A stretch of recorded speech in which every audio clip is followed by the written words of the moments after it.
I'm trying to just figure out how I'm going to connect this.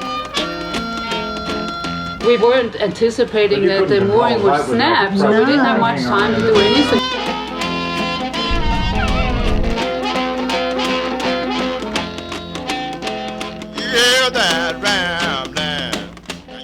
I'm Adriana, and this is Jim. We met in a band, got married, had a family, got into boating, and when our children moved to London, we sold everything to move on to Kikamalu, our home, a 42-foot Swanson with our spoodle Lucy. This is our salty life. Subscribe and welcome aboard.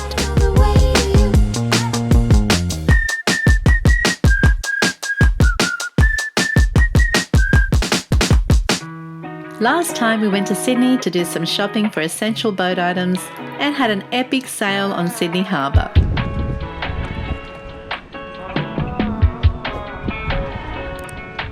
I'll be a shadow, go wherever you want to go. You can take me to the greatest unknowns, as long as I am in your heart. So we're back from Sydney and we're on the boat again, and it's super good. We had 3 weeks away. We had to get some important items for the boat. We had to get solar panels to replace malfunctioning ones, a cover for the Dometic fridge. We had to get a GoPro 9. We wanted to get a paddleboard for exercise, and the dinghy we had repaired. So we're still looking around for what we're going to do. We know we need to replace the dinghy. We're just not sure what we're going to replace it with. Yeah.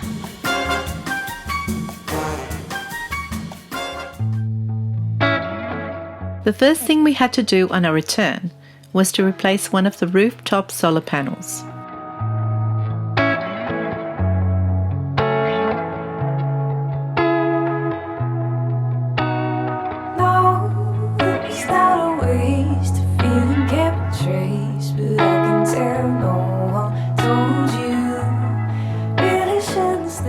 We originally chose flexible solar panels knowing they don't have a long life, but we have to step on the panels when we're dealing with the mainsail, and so flexible is the only way to go. We installed them 3 years ago in February 2017, and since then the port side panel failed after 2 years and the starboard side failed just recently after 3.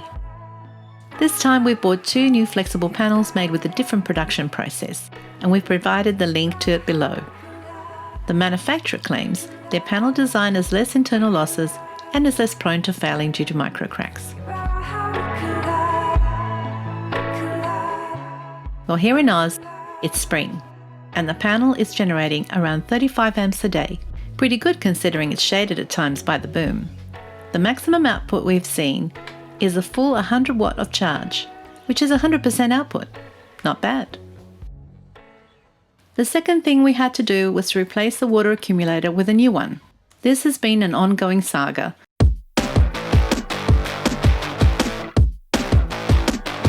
I'm trying to just figure out how I'm going to connect this to the outlet of the water pump and also to the inlet of the filter. So it's a different tank. It's the same brand, same size of tank, but they've changed how it's made, and the plumbing connections are all very close together, so I need to try and decide how I'm going to do that without putting load on the fittings themselves, so the thing is supported. I may have to relocate it somewhere else, so I'm just looking at the options. A challenge. Yeah. Boom bang, make it bombastic, with the body swinging bone. You can bend it like plastic, you can roll it out and skip it like a stone. Getting out and going all in, I get up and I go. So honey, tell me how you coming.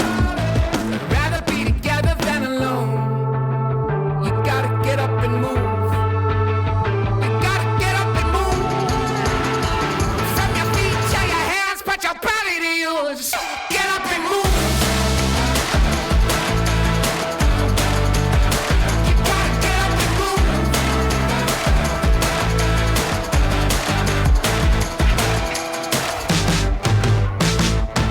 What's going on now, Jimmy? Well, after all that work yesterday, now the pump seems to be not able to suck fresh water out of the tanks. I think either it needs a kit, the diaphragm, or just replace the whole pump. I've double hose clamped all the connections, and there's only one thing that I'm suspicious of, is this black elbow here that's threaded into this PVC fitting.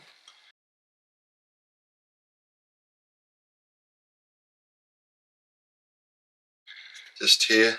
So I'm going to just pull that apart and put some new Teflon tape on it, check the threads, see how it looks. We have to adjust the air pressure in this tank to be about 3 pounds per square inch below the cut-in pressure of the pump. And the pump cut-in pressure is 20 psi and the cut-out pressure is 40 psi. So these things come supposedly charged to 50 psi, which I'll just check. And well, yeah, it's charged to 46, 47. So I'm going to reduce this down to about 17 psi, and that'll then be correct for this installation. Yes, it's always staying on. I move fast and I'm gonna broadcast it. And if you're ready to, then you can come along. 17. So that's it.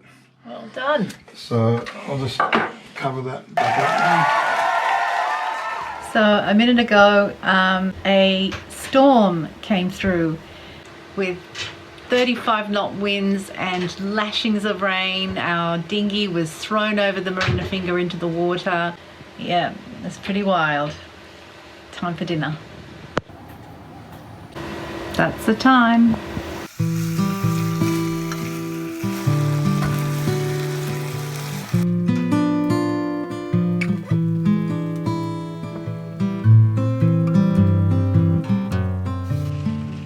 It rained for days and days and days. And when it stopped, we went for a drive to Oyster Cove. At Oyster Cove, there's a big boatyard with lots of hardstand space for those who want to work on their own boats. We were contemplating having the antifoul done before we left for Queensland, and we wanted to have a look around. But we weren't prepared for what we saw. I don't believe it. That is the boat that we saw that had run aground at Little Nelson Bay. Luckily, the owners happened to be there and told us that only minor damage had been done to one of the cat's sacrificial keels. They also offered to kindly show us the boat.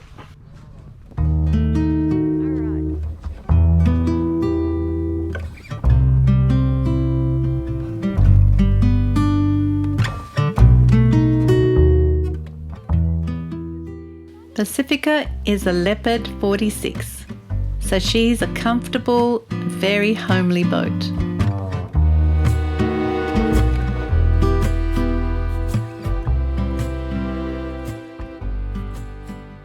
We also discussed what happened the night of the storm, when the mooring snapped and Pacifica ran aground.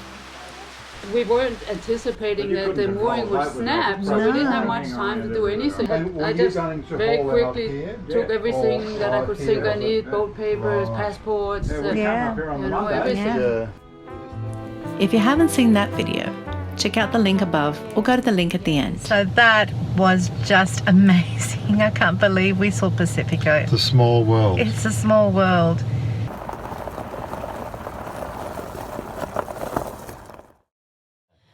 You know what, since we've got back from Sydney, we've done nothing but boat work and it's been raining and raining. Time for a change. I'm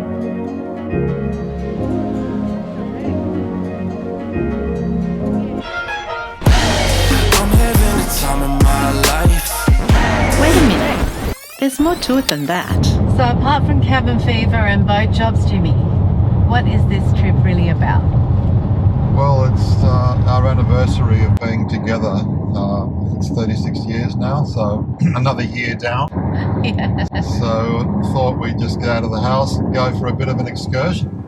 So we're going up to a beautiful country property that is near Byron Bay. Once again, you're gonna drop me down.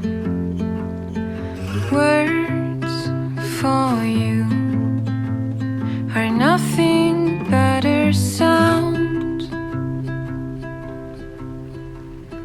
Don't you see? You don't fool anyone. Your life to me is buried in the ground. Never hit the apple in the garden. Guilt and sadness run into your veins.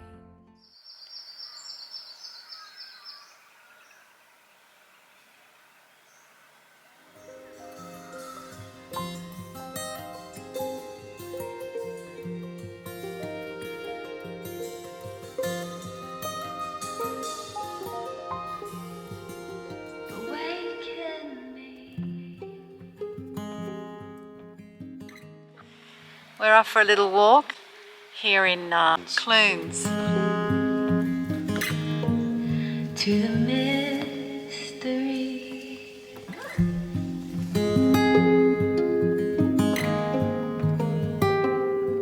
Meet Flipper, a very friendly German Shepherd who lives here.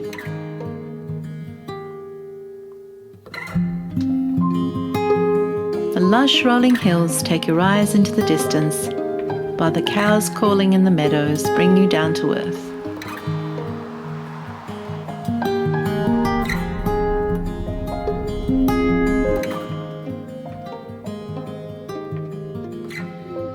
Bangalow must be the only town left in Australia that serves you petrol at the Bowser.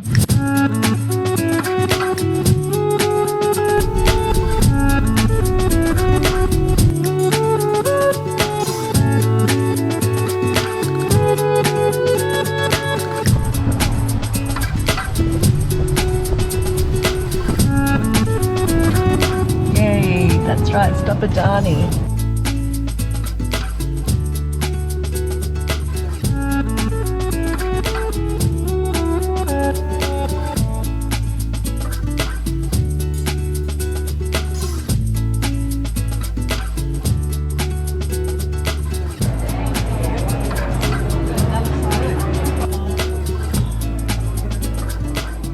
We're at the Cypress Tree in Byron Bay and we're having a Cypriot dinner. How good is that?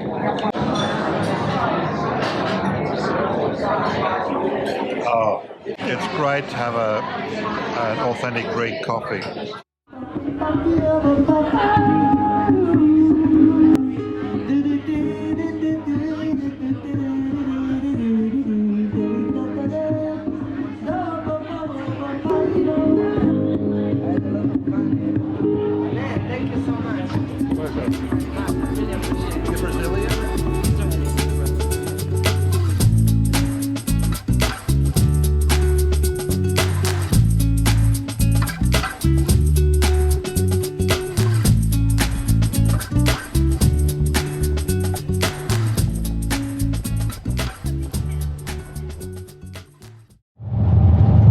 So because we're in the area, we're going to visit Nimbin today.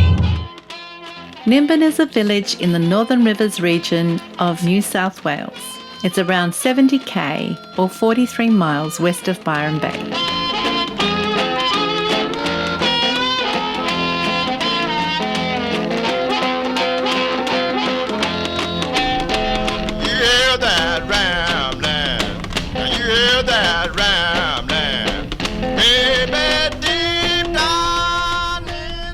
Let me tell you a story about Nimbin.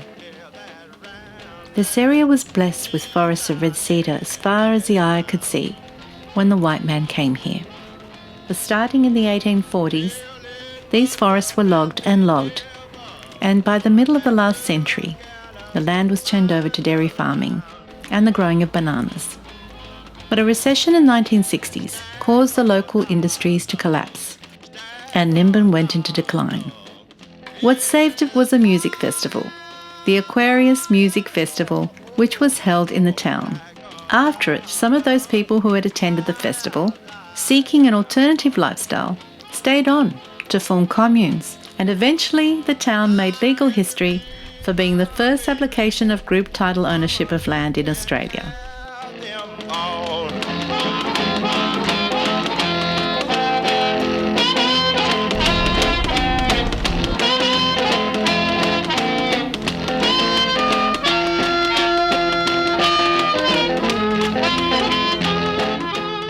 The name Nimbin comes from the Nimbin spirit people who protect this area according to the Aboriginal Witchball clan.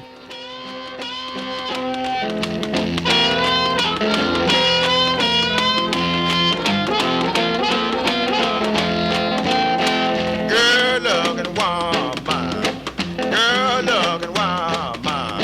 Well, she got long black curly hair. Oh Lord, girl looking woman. Here is the Hemp Embassy, which has been lobbying for years for the legalisation of marijuana and hemp oil in Australia.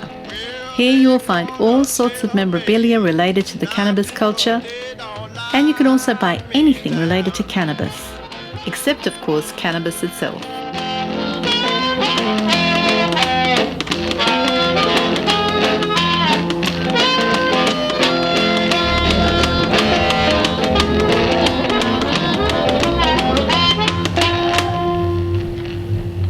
Here we are in Nimbin, getting something to eat. Something to smoke. He wishes.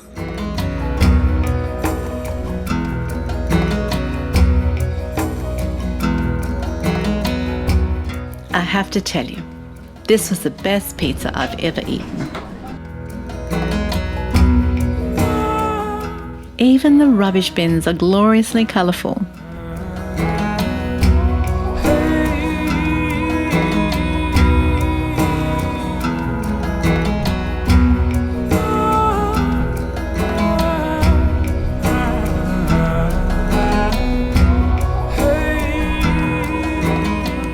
How cool to come across an old-fashioned apothecary with a modern touch.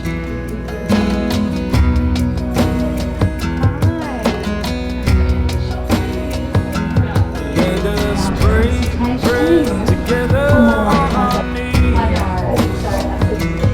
Let us pray together on our knees. So what famous sailing vlogger does this look like? Tell us in the comments. Face to the rising sun. Oh Lord, have mercy on me.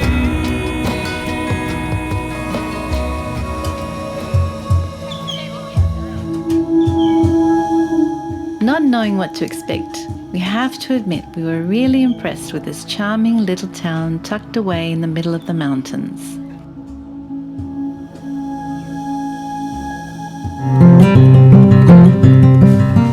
Join us next time as we continue exploring this unique part of the world. Thank you so much for watching. If you'd like to support us, you can give us a thumbs up, share with your friends, comment below, subscribe, and don't forget to smash that bell button so you don't miss out on coming videos. Until next time, stay well, stay safe, and keep that tail wagging.